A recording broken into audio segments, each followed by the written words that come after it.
Yn fan hyn, mae hau hadair dyfodol. Drwy coridorau ysgol Gwynfaen Rhoscolyn, mae disgyblion yn cael eu hysbrydoli, eu dychymyg yn cael eu tanio, a hadau yn cael eu plannu. Yn ystod yr wythnosau dwytha, mae disgyblion blwyddyn 4, 5 a 6 yr ysgol wedi bod yn astudio eu themau am y tymor, sef yr ail ryfel byd. Helo, enw fi yw Sandy a dwi'n 9 oed a dwi yn blwyddyn 4 a dwi yn ysgol Rhoscolyn. Helo, enw fi di Kitty, dwi yn 10 oed a dwi'n blwyddyn 5 yn ysgol Rhoscolyn. Helo, fy enw i ydi Elan, rydw i'n 11 oed ac rydw i'n blwyddyn 6 yn ysgol Rhoscolyn. Mi oedd gen y tri yma gwestiynau ychwanegol i'w gofyn am y rhyfel, a phwy well na rhywun sydd â phrofiad personol o'r cyfnod.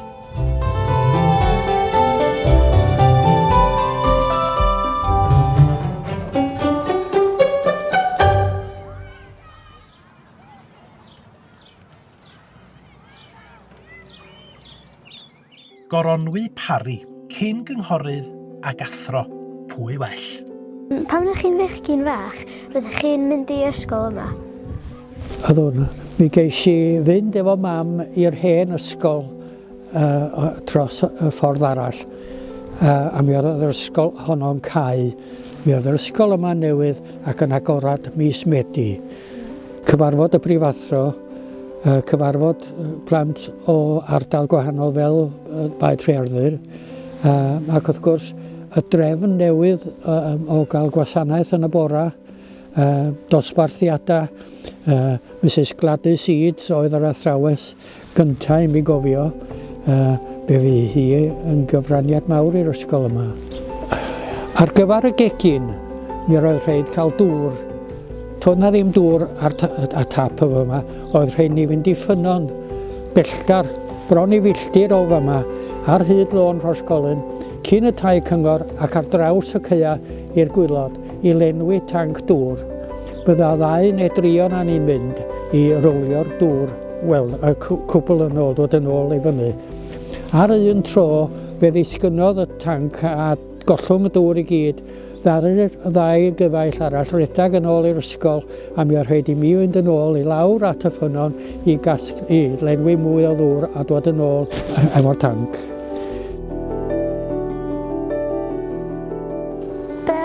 Teulu'n neud yn ystod y rhyfel? Mi oedd mam yn athrawes ysgol gynradd yn Llanfeuslu, ac felly oedd hi'n teithio ar draws y fanno, ac yn mwynhau trin y plant o'r ardal honno. Mi oedd yn had ar y llonga, ac mi oedd un o'i ddyletswyddo fo ar y gynna anti-aircraft yn erbyn awyrennau oedd yn teithio ar draws, achos mi oedd Caergybi yn borthladd pwysig ar yr ochr yma ac yn cysylltu efo Dunleary y porthladd yn Iwerddon. Mi oedd yna gyfeillgarwch cry rhwng y 2 ochr, ac os oedd yna anghenion arbennig gan bobl yn Iwerddon, mi oedd yn medru cael nhw trwy Caergybi, a mi oedd y cyfeillgarwch yn werthfawr yn aill ochr yn y cyfeiriad yna. Bwyd oedd y peth nisa ar feddwl Kitty. Tybed be fydd ei chwestiwn nesaf hi? Pa fath o rations oeddech chi'n cael yn yr ysgol yn ystod y rhyfel byd? Yddan ni'n dibynnu ar lysia o'n gerddi'n hunan, ond yn y siopa mi oedd yna restr o bethau a faint allwch chi brynu, fel te, siwgr a pethau felly. Mi roedd yna restr gofalus o beth gawn i brynu, ac yddan nhw'n sicrhau bod na ddigon i rannu efo pobl eraill, cartrefi eraill. Da ni'n dibynnu ar fwyd o ffermydd y wya, y llefrith, a mi oedd na bobl mynd rownd efo wagan lefrith i'r pentrefi a'r cartrefi, ac o hynny yn bwysig. Ydych chi'n dibynnu hefyd ar gerddi mawr cyfagos ar gyfer rhai o'r llysiau na fedrwch chi mo'i tyfu eich hunan. Oedd rhai yn gofyn am goginio arbennig ac felly o'r hyd bod yn ofalus. Ydda ni dibynnu ar wyllus da y siopa. Bob tro weithiau os oedd yna rhywbeth melys ar gael, ydych chi'n medru cael dipyn extra. Ond gofal oedd o a sicrhau bod pawb yn cael y rasians iawn. Yeah. Da ni wedi bod yn gweithio ar rhyfel byd yn dosbarth a da ni wedi bod yn ei posteri falle yn fyma. Yn sôn am fwydydd, ia. Wel, oedd o'n bwysig llawer iawn o fwydydd yn y cartrefi hunan, to na ddim caffis, felly beth oedd yn bwysig bod pobl yn gallu cynhyrchu prydau ac yn defnyddio cynnyrch llysiau o'r gerddi. A mi oedd yna bwysau mawr ar bobl i wneud gerddi a tyfu llysiau ar gyfer hyn, achos oedd angen bwydo teuluoedd. A mi oedd yna deuluoedd mawr, weithiau 6 o blant i fwydo mewn teulu. Ac oedd nifer o ferchaid ddim wedi cael ei hyfforddi i greu prydau bywyd, a mi oedd yna bobl fel y WI yn cynnig hyfforddiant ac cyngor plwy hefyd yn dod â pobl at ei gilydd i ddysgu dewis llysiau neu beth bynnag neu fwydydd eraill a rhoi nhw at ei gilydd i fwydo teuluoedd. Oedd o'n bwysig yna rannu gwybodaeth oedd yn holl bwysig. A mae yna poster arall yn yma. Reit. Da chi wedi gwneud yn dda iawn, da chi wedi rhoi rhai o'r pethau. Ia, oedd llysiau mi oedd y parsnips a pethau felly. Rwdis yn bwysig, oedd nhw'n hawdd i tyfu, tatw wrth gwrs, pys a pha. Mi oedd gyn yn haid ardd bwysig oedd o'n tyfu'r cyfan achos oedd gynno 11 o blant yn y teulu i'w bwydo. Ac oedd tatw cynnar a tatw diweddar, pys, pha, moron, cabbage, cauliflowers a bethau felly. Oedd nhw gyd yn cael ei rhoi ac ar y plat. A nionod yn bwysig achos oedd yna lot o defnyddiau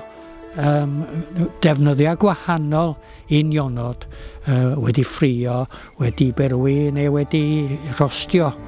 Ac oedd yna iechyd i gael wrth gwrs wrth fyta llysiau. Yn amlwg mae Sir Fôn hefo hanes cyfoethog pan mae'n dod at straeon yr evacuees oedd yma yn ystod y rhyfel. Tybas gyn gronwy hanesion difyr amdanyn nhw? Dwi wedi gwneud gwaith am yr evacuees. Ia. A da ni wedi gwneud ces dillad. O, na chi, ia. O gwych, arbennig, ia. A da ni wedi gwneud gwaith ar beth sy'n nhw'n dod efo nhw. Ia, ia. Oedden nhw'n dŵad o gwahanol gefndiroedd, rhai yn nhw o ddinasoedd, o drefi mawr, a rhai o bentrefi bach, ond oedden nhw'n chwilio am gysur. Beth oedd yn bwysig i ni gofio, mi roedd llawer o'r rhain wedi colli rhieni yn y bomio, ac felly oedden nhw eisiau sylw arbennig, caredig i helpu nhw. Be da chi'n gofio am yr evacuees? Dwi'n cofio i ni gael gwahoddiad i ddod i stesion y fali i groesawu nhw oddi ar y tren ar ôl y taith o Lerpwl ac hefyd iddyn nhw gael cyfarfod teuluoedd a gwybod bod nhw'n mynd i gartrefi lle fysa nhw'n cael cysur a chefnogaeth a chymorth.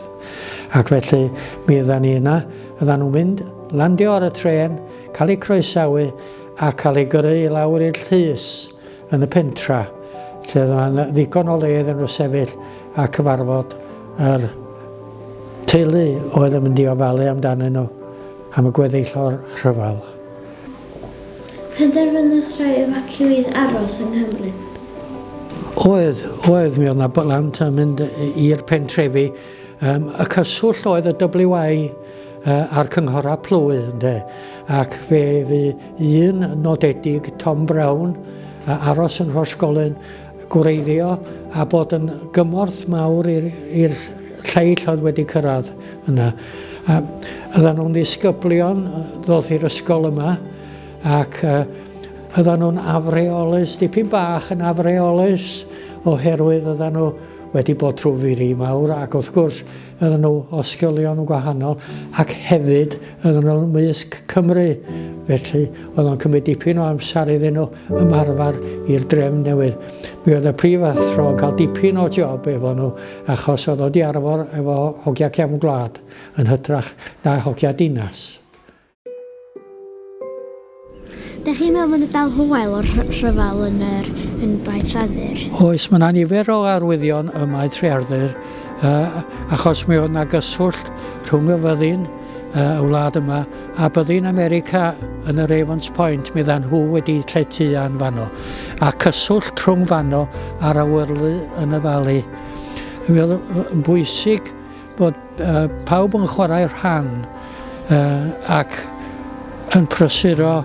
Mi oedd yna ddefnyddio lle mae'r cae, wel lle roedd y cae chwarae yn Trearthyr ac mi oedd angen i bobl fod yn awyddus i ymddwyn yn iawn pan oedd y fyddin yn gweithredu y cylch. Fe ddaeth yna awyren o Canada a hedfan heibio'r ysgol yn ganol dydd a daru'r injans stopio. Disgynnodd yr awyren i mewn i'r môr yma a lladdwyd pawb ydda ni.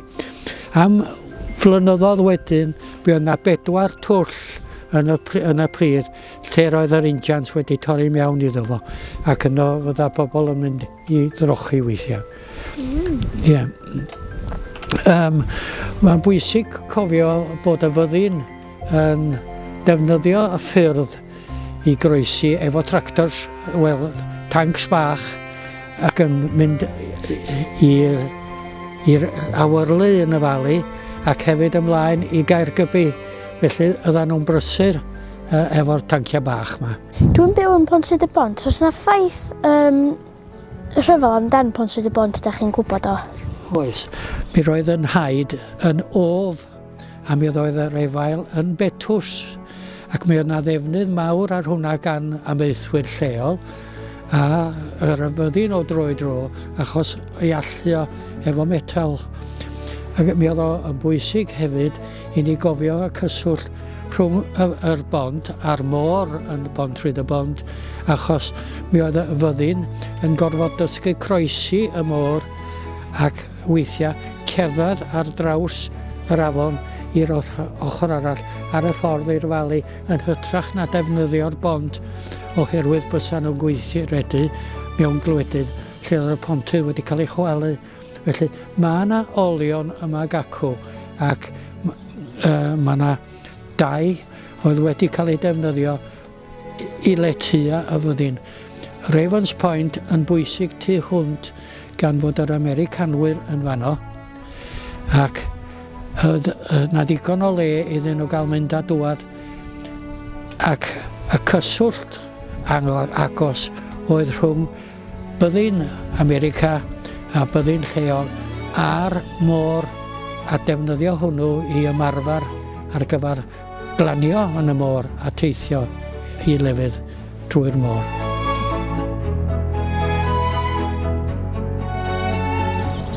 Nes i mwynhau yn fawr yn siarad efo Mr Parry am yr ardal mewn y rhyfel byd rownd y pentra yma. Nath ni ddysgu lot o bethau diddorol heddiw. Dwi'n meddwl bod yr gwybodaeth nath Mr Parry roed i ni yn bwysig i cadw am byth. Wel, ti'n deud y gwir o fanna, Katie. Mae'n bwysig bod y genhedlaeth nesa a'r genhedlaeth ar ôl hynny yn cael gwybod am y cyfoeth sy'n ardal Rhosgolyn, Pontrhydd y Bont a Bae Trearthyr, a bod yr wybodaeth yma yn cael ei gadw am byth.